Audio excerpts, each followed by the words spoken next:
Good evening, everybody. First off, I'd just like to extend thanks on behalf of the staff for coming out tonight. We've got a good crowd, which is great to see. We're glad that we're able to get sort of one final meeting in before things get really crazy here in just a few short weeks. I don't want to speak too soon, but I think the extended forecast appears that the taps have shut off and we might be in for an early or an on-time crack at planting this year.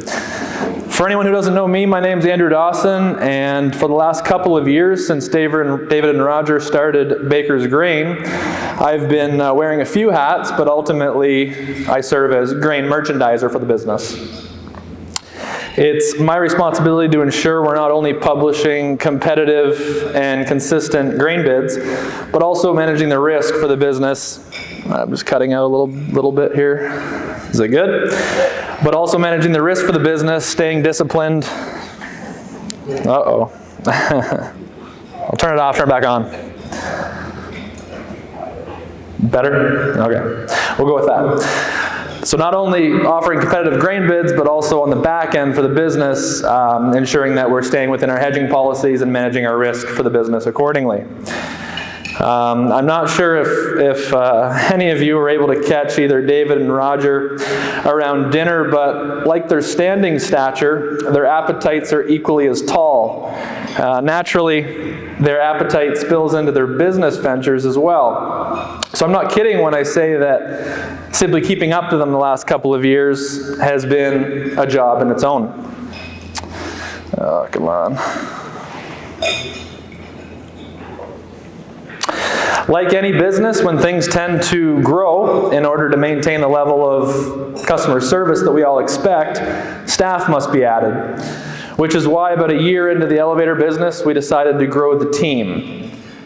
We thought that a dedicated admin staff would sort of be our starting point, and so we advertised the position of grain admin, and we were blessed with finding Tanis McDermott. And I'll have Tanis stand up so we can all look at you and stare for a minute. So anyone who currently deals with us knows that Tanis is the real brains behind the operation. Tanis didn't come from grain, but that's okay with us. We knew that she'd be a perfect fit for our organization. And frankly, I'm not sure what we would do without her today. A grain office is a hectic place, and not only at harvest time, but year-round. Basically, harvest is essentially organized chaos, and Tanis keeps us on the straight and narrow. Things like making sure freight scheduling is getting sent out on time to customers and freight carriers, ensuring that customers' settlements are being paid timely and in an orderly fashion. We would definitely not be running as smoothly as we are today without our loyal dedication. So Tanis was sort of our starting point for adding staff, and as the business demanded it. But since then, we've been fortunate enough to add full-time staff in both site operations and in financial accounting. Travis Burma, who was serving food there earlier, as well as Peter Hildebrandt, have headed up our site operations in and out of season, and Donna Gunnis, who isn't here tonight, is our grain accounting extraordinaire. We're extremely fortunate to have such a great and dedicated team of individuals who really treat the business like it's their own. And I guess you could say that we chose sort of a funny time to enter the grain business. Seemingly, COVID was a switch that flicked and turned not only our industry, but all industries upside down, and nothing was, quote, normal. But 2020 sort of gets in the rear view, and we start slowly returning to normal. And as we head into summer of 2021, the sense of the lack of normal, came roaring back in an imperfect wheat crop. Yeah, our first crop handled as a commercial entity was a disaster. Falling number was the issue that nobody sort of saw coming, and still exists today, tucked into silos around the countryside, low falling number wheat. A lot of us, including myself, had never experienced the falling number issue. We didn't really know how to handle it. Exporters were rejecting loads, and feed mills were sort of licking their lips because they could use it. But eventually, like most things, time solved our problem and markets became available.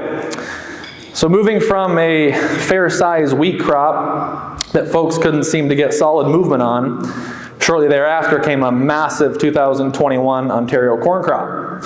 Our saving grace for the 2021 fall crops was essentially that they didn't all come off in 3 weeks like we saw this past year. Weather was poor from soybeans sort of right through corn. That was echoed in the fact that we didn't get a lot of winter wheat seeded, which is nice to see that we've picked up acres back into our rotation and then some. We've got a big crop coming at us this year. But this corn crop was the start of a lot of the issues that we still see today in the marketplace. Aside from the volatility and run up in the futures market the last year and a half, the sheer volume of that corn that came online after the fall of 2021 was like nothing that I had ever experienced. Now, prices were great and yields were great, so as a farmer, life was good. But $10 corn isn't necessarily healthy in a marketplace either. It leads to demand destruction that we're still experiencing the fallout from today. So my job is essentially to be talking amongst the trade and amongst customers to try and identify opportunity. Not to paint a doom and gloom picture today, but it is hard to see any upside in the local market for increased corn demand for the rest of the marketing year. There's just far too much crop available to find a home for. Now, I'm not saying we won't see our seasonal rallies in futures. It seems to come every year and presents itself in spring or early summer as the market watches U.S. conditions through the growing season.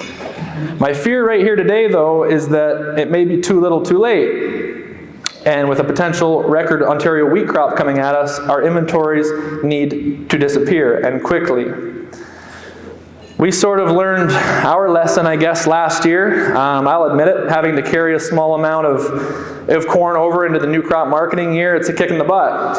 And we sort of vowed this year that we wouldn't let the same thing happen. So we've been aggressive sellers of corn, and so far that's been a good move for us and our customers because movement is fluid, and we just continue executing on sales for the rest of the season. Now, another thing that we learned last year was that corn is in fact better stored indoors than it is outdoors. So with the help this year, and I'll point you sort of to the video board, with the help this year of Gertz Farm Systems, we've decided to go ahead with some expansion at the Alvinston facility. And the rendering for that is, as I said, just up here. We're going to be installing a new dry space bin sort of at the end of our setup if you're familiar with it, and it's sort of going to cap things off for now. The bin is a Bacres Grain Systems 105-foot diameter. It's a 24-ring narrow corrugated bin, and it'll hold approximately 530 to 550,000 bushel. So it'll take our existing dry space capacity from only 900,000 that it is today to 1.4, give or take. Alongside that, Gertz is going to help us out in installing a new receiving leg, sort of around back near that bin, and they'll put in a pit to essentially double our receiving for harvest time. We want to continue that we're ensuring customers aren't facing long lineups and backups and everybody's getting in, unloaded, and back to the field as fast as possible. The project unfortunately likely won't be ready for wheat harvest, but it'll definitely be done for fall.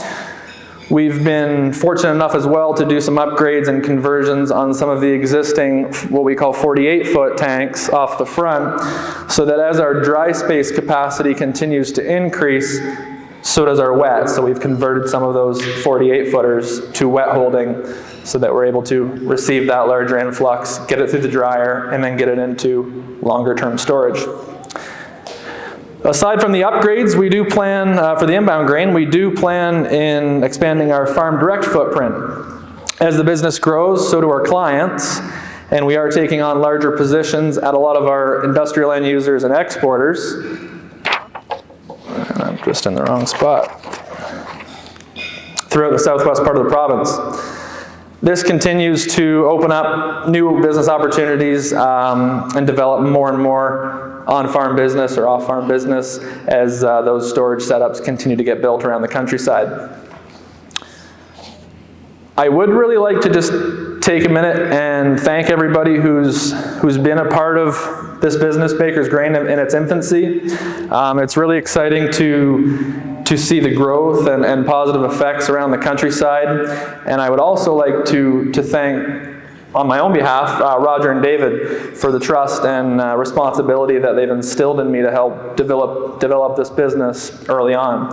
Not too many people would hand the keys over to a new business and new facility to a 24-year-old with 4 years under his belt in the industry, but these two did. Sorry, it's cutting out, but these two did.